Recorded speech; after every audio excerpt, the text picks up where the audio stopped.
Many people say that music is a universal language. If that's the case, I would like to use music as a platform to talk about health. My name is Dr. Moshe Lewis, and I'm a full-time practicing physician who loves music and the way it affects our brains, our bodies, and our well-being. I would like to invite you to tune in where we interview musical artists about health matters that are important to them. But the truth is, we'll be discussing topics that affect all of us. From mental health to body image, cancer screening to stroke, our health is truly our greatest asset. So the goal is to open the dialogue on health to embrace topics that we don't always like to talk about in a way that's raw, candid, and lit. Hopefully, these discussions will improve the health of our community. After all, your health matters to me, and if I can make it sound more beautiful, then that's something we should all listen to. Music and medicine, when you hear those words, how do they speak to your heart? Music and medicine. Music is medicine. You feel me? Welcome to Music and Medicine. I'm your host, Dr. Moshe Lewis, and I'm here with my co-host, Kathleen Bradley. Always delightful, as always. Thank you, and it is always a pleasure to be here working with you. I've enjoyed the shows we've shared and had, and we've gotten so much great response from our audiences, and I'm looking forward to a whole nother season coming up pretty soon. Absolutely, yeah. We have a young man with us who also started out when he was super young. So Marc Copage is a childhood actor, first at least breaking out in Diahann Carroll in the role of her young son in a show called Julia. And the first young Black child actor. Welcome. Thank you for having me. Very nice to meet both of you. Sure, absolutely. I think I tried to get young in there twice. Well, I don't know if I still fall in the category of young, but I thank you anyway. Sure. So, Absolutely. Talk to us about just first sort of getting into the business, even before, because I think you did a couple of little things maybe before that role, just sort of how you stumbled into it, because back then it wasn't something that everybody even aspired to like today. Well, I definitely did stumble into it. It's not like I was a wannabe child actor, Right. Pestering my father to get me in the business. Right. My father was an actor, and I happened to be with him one day when he went to drop off some pictures to his agent, and his agent said that they were casting for this new show and that he thought that I would be right for it, even though I had no ambition or experience or anything Right. along those lines. And I ended up auditioning, and then I ended up getting the role. And then from what I'm told, I didn't want to do it at first, and I had to be talked into doing it. After I got it, I kind of, for whatever reasons, didn't want to do it. like, don't make me. But then I guess somehow I changed my mind, or someone else changed my mind. I don't know, but I ended up doing it. And I guess it's, for whatever reasons, fate. I'm kind of a big believer in fate, how certain things just line up where you're supposed to do something. I haven't figured out exactly why I was supposed to do that at that time, but I guess for whatever reasons I was. Or maybe life is just a series of lucky things. You can try and do stuff, but it's the people that I know that have fallen into their careers, even though they were really trying to do one thing, something else might have come and led I know so many talented actors that they could be making their living as actors, but, I have another friend that made his, he's making a good 6 figures as a voiceover actor, and he had not planned that way. He's a very talented writer too. It's just amazing the people that I've met through my life and worked with, amazingly talented people. Some of them have made it, the Bryan Cranston, Lenny Kravitz. And then there are others that aren't any less talented, but for whatever reasons, the stars didn't line up where they can actually make their living doing what they intended to do at first. So it's kind of interesting. It's called life. Divine order. I guess divine so. Order, right place, right time. You were destined and clandestine to be at that right place at the right time. And we are also very glad that you were, because when you did take the role, for whatever reason or whoever persuaded you to do so, you fit into it so perfectly. You were such a cutie pie little young boy, and you did your role very well, and the reading meeting, and I'm sure you have become such an icon and a legend to other young aspiring kids that wanted to either be in that profession or did not know they even could fit in at that time, because that whole series was so untimely, but it was timely and it was time for it. And you're so much part of history. How do you feel about being part of that history? Well, I didn't really realize that till I was much older. Of course. But, when you have people like Michael Jackson coming up to you and asking for your autograph, I guess that It starts to click. starts to, yeah, exactly. So, it's an honor. And I like to think the best is still ahead, although I don't know how true that is. I mean, it's kind of hard to beat.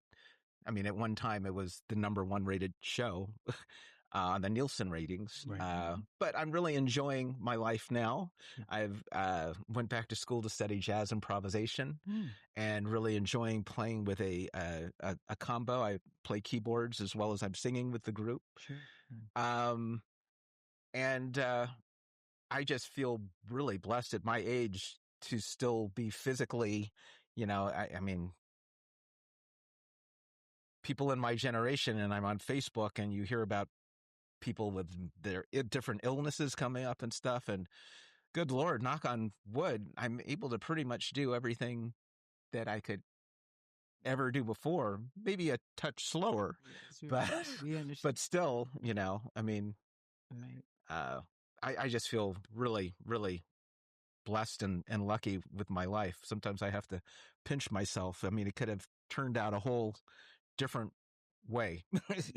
And knock on wood, I got a roof over my head, food in my mouth, and I'm still feel like I'm getting better creatively all the time, which I think is a real blessing. I mean, that's what you should do your whole life, is just keep trying to improve.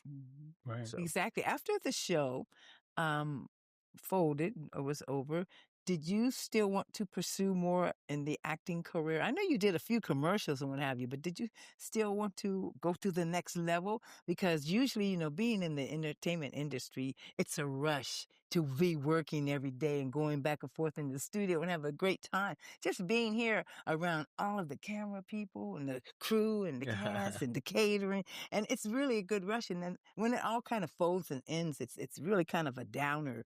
How did you feel after the show? And did you want to pursue more acting? Well, I really, at that point, enjoyed being with my friends, playing on the playground, playing Little League Baseball, playing Pop Warner football.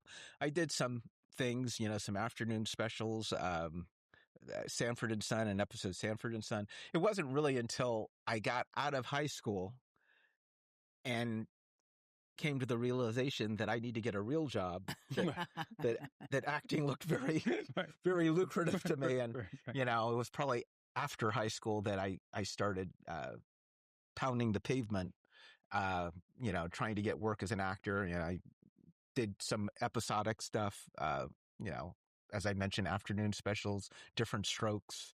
Let me ask you this without getting real personal. However, we know that with young actors and children that are actors in this industry, that they did have to create the Coogan law, which, parents, for the most part, unfortunately, were taking so much advantage of their child actors, that they were taking their money, not putting it in the right place, investing it properly for them and everything. Did you, by any chance, hopefully not, that you fell into the Coogan Act? I don't even think it was around during the period that you were acting, or was it? No, I was definitely affected. Okay. I don't want to get into it too much because my father is no longer living. So, I don't really want to be talking about people that aren't around to defend themselves. But no, I did not come out with maybe what I should have had, but hopefully with my music, I hear you. Okay. I can get enough, at least for my retirement. I mean, as long as I'm healthy and able to work, everything's great. But at some point, I will likely get to, probably be working for the rest of my life.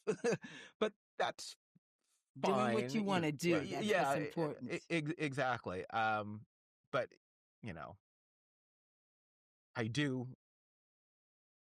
am concerned about when I can't work. And some of it is my fault too. I mean, I made choices as a young man that probably were not the best choices too. So I can't blame everything on someone else. There was probably opportunity for me to be in a better position later in life. But most young people, or a lot of young people, make that same mistake too. They say we live and we learn. Yeah, exactly. So you just have to pick up where you are and do the best you can. Right, and live and get burned. I wanted to tease out, because it was so iconic, and like you said, you may not have realized at the time, but in retrospect, just your first meeting that you can remember and interactions with Diahann Carroll and then working with her. I remember spending the night and weekends at her home, which I really enjoyed because I didn't grow up with a mother. So I really took to Diahann as my mother because my real mother and father separated when I was 6 months old.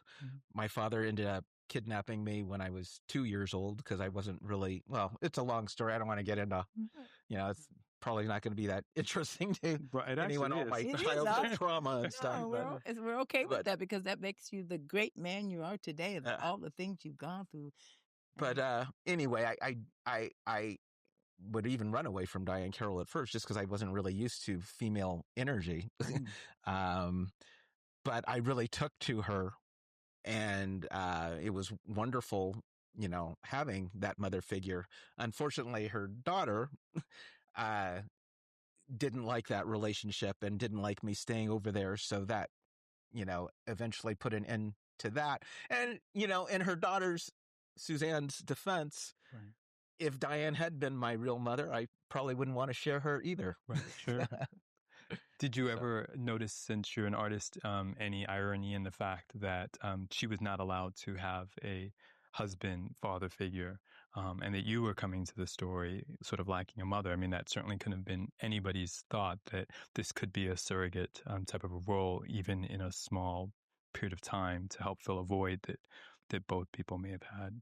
So you're asking basically about the controversy about Julia not having a husband? Right, and the fact that you also didn't have a mother. I mean, there's just some irony. Well, it was interesting because in my real life was kind of flipped from my TV life, and TV raised by a mother without the father, real life raised by the father without the mother.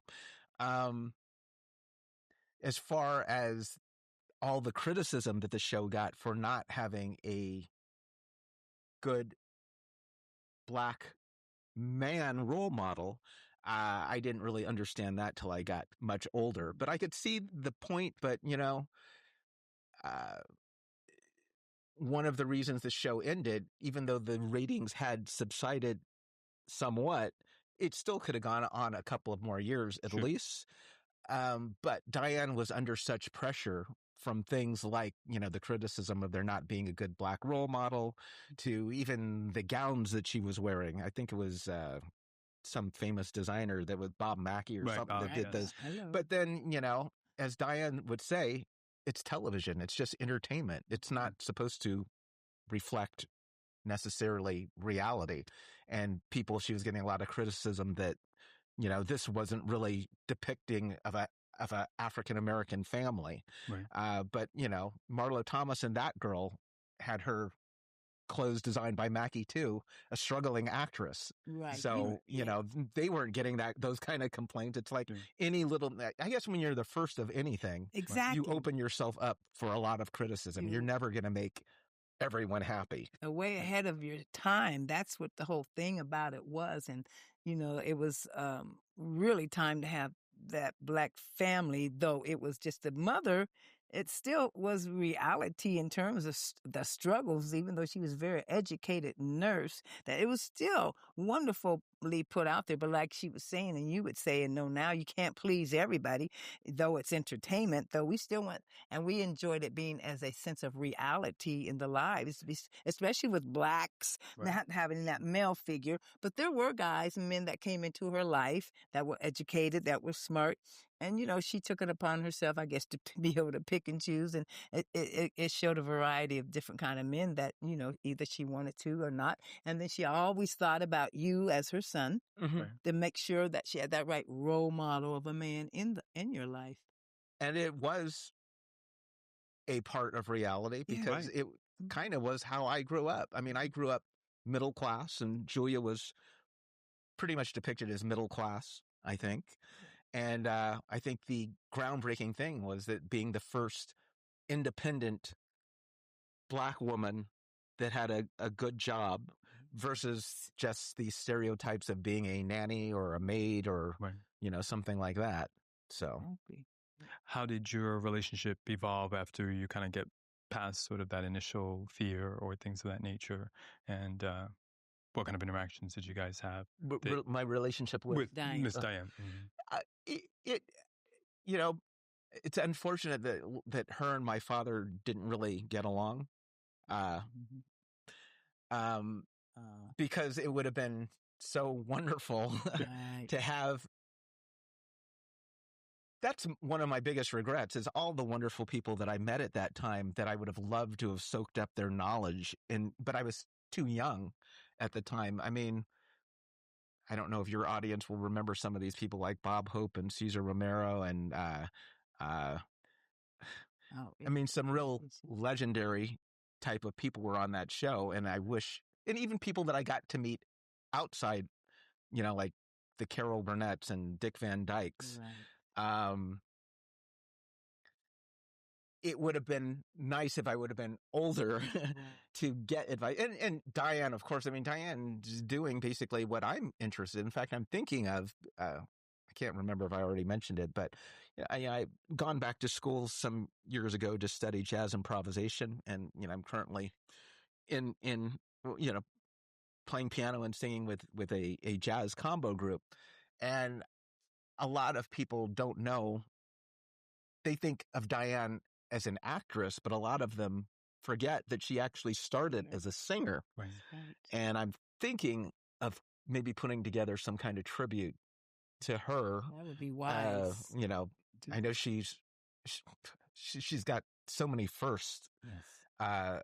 The first interracial couple on Broadway she was a part of, but Harold Arlen, a very legendary songwriter. I mean, there's just so much that I think you could put together an interesting little tribute to her. So that's kind of been, you should do that. You should put that to the forefront of your mind. Yeah. Because when you're thinking of things of that nature, that's why we love this show. We spark people's minds and interest, and they leave here very exuberant and exhilarated because you talk about these things that are within you, and you know that you should put it down on paper if you don't, and try to maybe think about this year to accomplish getting the synopsis or something done about it. Go home and think about it. Take some more time on it. I think that would be an excellent idea. I don't think we've seen anything about Diahann Carroll, maybe just some kind of documentary, docuseries. I can't even remember. But she definitely needs to have her legacy told within the music realm, and how you want to do it. I think you should. Well, I appreciate your encouragement. And I want to cut 5%. I'm producing right now. I thought she was to cut you off. No. I think you're aging already. But you're right. People have to actively be keeping your name alive. I mean, I had my teeth cleaned a couple of months ago by a 20-something-year-old dental hygienist. They had no idea who Clark Gable was. They had no idea who Jimmy Stewart was. They had no idea who Marlon Brando was. The only reason you hear about Marilyn Monroe and Jimmy Dean and Elvis is because there are people actively keeping their names alive. But no matter how famous you are, at some point, unless someone's keeping your name alive, you are going to be forgotten. That's true. That's true. So if I can it's up to you. Be a small part in trying to, remind people who Diahann Carroll was, that would be an honor. Yeah, you're a legacy as well. You're synonymous. Your name's synonymous with hers. What has been your source of inspiration? How do you deal with the hard times or the down times? How do you stay positive? By trying to just keep improving myself mentally, physically, and spiritually. I take a couple of yoga classes a week. I try to get my cardio in by taking a couple of boot camp. I've been dancing. I unfortunately I had been dancing 17 social dances from waltz, cha-cha, salsa, West Coast swing, East Coast swing. Unfortunately, when COVID hit us, I had thought I'd be dancing for the rest of my life. I mean, it's a great social thing too. But then when COVID hit, that put all that to an end. So I'm just starting to, I just signed up for an Argentine tango class. Okay. So that's where I will be Sunday. So I'm incorporating that into my routine. And then I also want to look for a Tai Chi class. I'd like to You should be on Dancing with the Stars. Dancing with the Stars. You should be on there. From your lips to God's ears. That might actually give me enough for my retirement. Please. I mean, you should. That would be great. They have had a lot of child stars and people on there who've done things back in the past that need to be brought back to the forefront.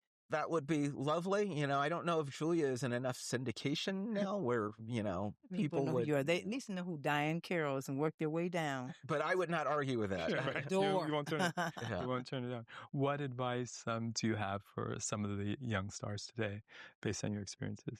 To find something. I mean, it's a great business, but there are more jobs behind the cameras than in front of the cameras. So I would advise to find something behind the cameras that you're interested in. I don't know if you want to use the word plan B, but I'm all for people pursuing their dreams and stuff. But the reality is it's such an unpredictable thing. I mean, I don't think you can say if you do A, B, and C, and D, you're guaranteed to get there. There's a element of luck in it. And there are a lot of jobs behind the camera that you might take to. Sure. It's all kind of different. I tell some people, young people too, when you watch a movie or a television show, look at the credits, the credit rolls. Like you said, Mark, there's all kinds of the writing, the producing, the people even driving limousines and drivers and picking people up and the craft services. And that's what you're talking about, that these young people need to take heed to, or people who are inspiring. Because once you get in the door, it might allow you to get in front of the camera. You never know. Exactly. You got to get behind. A lot more chance there than if you're driving a truck or a taxi somewhere. Like starting out in the mailroom, you have to work your way up sometimes. Yeah. Our show is called Music and Medicine. And when you hear those words, especially since you incorporate a lot of healthy activities, which we love hearing, into your life, what does that mean to you, music and medicine? What does music medicine mean to me? Music and medicine. That music is healing, like laughter is healing. I know when I've done musicals, if I had to start over, I'd probably pursue a career as a singer. And that what I've learned in acting helps my singing, because the song is a story and it's your interpretation, and you're taking the lyrics as you would a script and you're giving your interpretation of that. I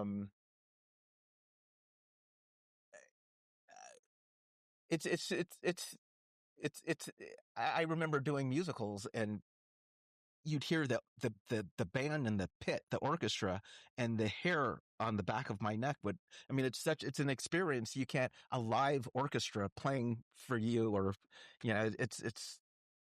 I am getting goosebumps now just thinking about it. Yeah. Absolutely. But music definitely does take me to a place, acting. I love acting, but you can't really choose, what you're going. You pretty much have to do whatever's offered to you, versus, being in a position where you can just pick the roles that you're really interested in. But with music, I don't know, it just takes on a whole another emotional kind of thing for me, all the time. Absolutely. We certainly appreciate it. It's been a delight to spend some time with Marc Copage, a childhood actor, back in the show called Julia with Diahann Carroll, sharing some of his memories, but also talking to us about his resilience and ability to continue to find other areas of life that are fulfilling, and one of those, surprisingly, being in the field of music, where he continues to perform and do study as well at this point in his life, and really has survived an industry that can be quite tumultuous. So I think a lot of the advice that he gives us is certainly messages that I hear. Think about doing work behind the camera, think about putting in your time and work, but also having a plan B, because it's not so easy to stay in front of the camera as one might think. Thanks so much. Thank you. You're quite welcome. Thank you for having me. Okay.